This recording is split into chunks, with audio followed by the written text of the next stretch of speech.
Hey everyone, welcome to episode 2 of my abilities for creatures of Sonaria. If you didn't see episode 1 yet about bleed, unbreakable, and bleed resistance and stuff like that, I'll put a card up above for you to click on and go check it out. But it's not necessary to watch it before this one unless you want to. Each video is going to be its own separate thing about different abilities in creatures of Sonaria. So today I'm going to talk to you about poison and all the affiliated abilities with poison. So let's go ahead and get to it. So before we start, there is a creature I'm going to talk about near the end of this video that kind of encompasses a lot of these abilities. It's a relatively new creature, but I'll talk about that at the end, so if you want to stick around and see which creature I'm talking about to learn what kind of creature would really excel at using these abilities, then go ahead and stick around. Also, I realized after I rewatched my video after it posted that I did forget something for the bleed category. I will be putting at the very end of this video as well, because I want to make sure I cover all abilities, so please stick around. Watch the end of this video and so you can see the abilities I forgot that involve the bleed and bleed effect. So first, let's talk about what poison is in Creatures of Sonaria. So what poison is an effect they put on a creature that from levels 0, or I guess not 0, 1 to 10, it causes a decrease in health regeneration and stamina regeneration. From levels 11 to 20 of poison, it starts depleting the stamina by about 3% for every few seconds. For 21 and up levels of poison, it actually starts doing damage at 3% of the creature's max health until the creature is dead, or if the creature lays or sits down, it will not go past 10% of the health left. So as long as you get out of the way, just like bleed, and you sit down or lay down, you will not die from poison. But if you keep running around and doing whatever, continue fighting, the likelihood of you dying is pretty high. So that was about poison, and what poison's ability itself is, if you see on the creature screen, it says poison down in the bottom right corner when you're looking at different creatures you're going to choose to create. If it says poison, that means the effect only activates if something attacks you first. Now if it says toxic or toxin, that's a same thing but different. So what I mean by that is toxic only happens to the creature when you attack it. So if you have a creature with toxic ability and you attack a creature, you will then lay the poison on them instead of them having to attack you first. And since we're talking about poisons, I would have to mention Necro Poison. Necro Poison's kind of cool. It's one of my favorite passive abilities right now. Now, what Necro Poison does, it also only activates when someone attacks you. But what it does is, from levels 1 through 10, it causes inverted colors. And I'll show on the screen what I'm talking about. Levels 11 to 20, it causes tunnel vision. And then from 21 and up, it starts damaging the creature that has it, as well as increasing the brightness of the inverted colors and increasing the tunnel vision, if that makes any sense. And also, since we're talking about poison, I have to mention one of the newer things is area poison. And right now, the only creature that has area poison is the Coddle. But it's just the ability to poison any creatures in the area when you push the Q to activate the ability. I'm not sure what the range of it is, but if they're close enough to you and you do it, any creature in the area will get poisoned. So along with poison, there's actually two other abilities that help spread poison out, so to speak. One is called radiation, and it is used by the Chemador. I don't know if I'm saying it right. I apologize. But what it does, it emits out poison radiation from the creature itself. Anyone who gets close to it will get 0.25 to 0.5 poison per second.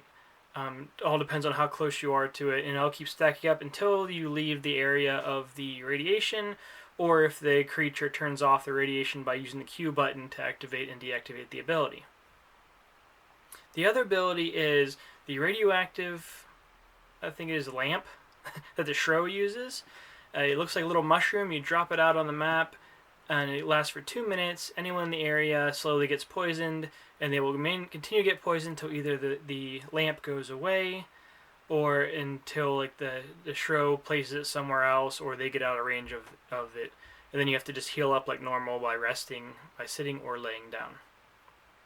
Now, all that being said, the one creature that wouldn't get poisoned is a creature that has poison immunity. And what poison immunity does, just like the name implies, the creature is immune to all poison and toxic abilities, including Necro Poison. You still take the damage from the attacks, but they don't get poisoned by any of the attacks or when they attack something else. The creature I mentioned at the beginning of the video that kind of encompasses a lot of these abilities is the Sar, or the Saringa. I can never say the names right. I'll put it on the screen. But the Sar has some unique abilities that kind of make it a all-around poison creature. First, we'll talk about it has the poison immunity that I just mentioned, which means it can attack or be attacked by creatures with toxic and poison, and is not affected by the poison or the Necro Poison. Secondly is its Gamma Ray ability, which is like a breath ability, which I'll actually make a whole other video about breath abilities, but it's not really. It charges up for 2 seconds when you push the C button. So you fire it just like you would fire a breath ability.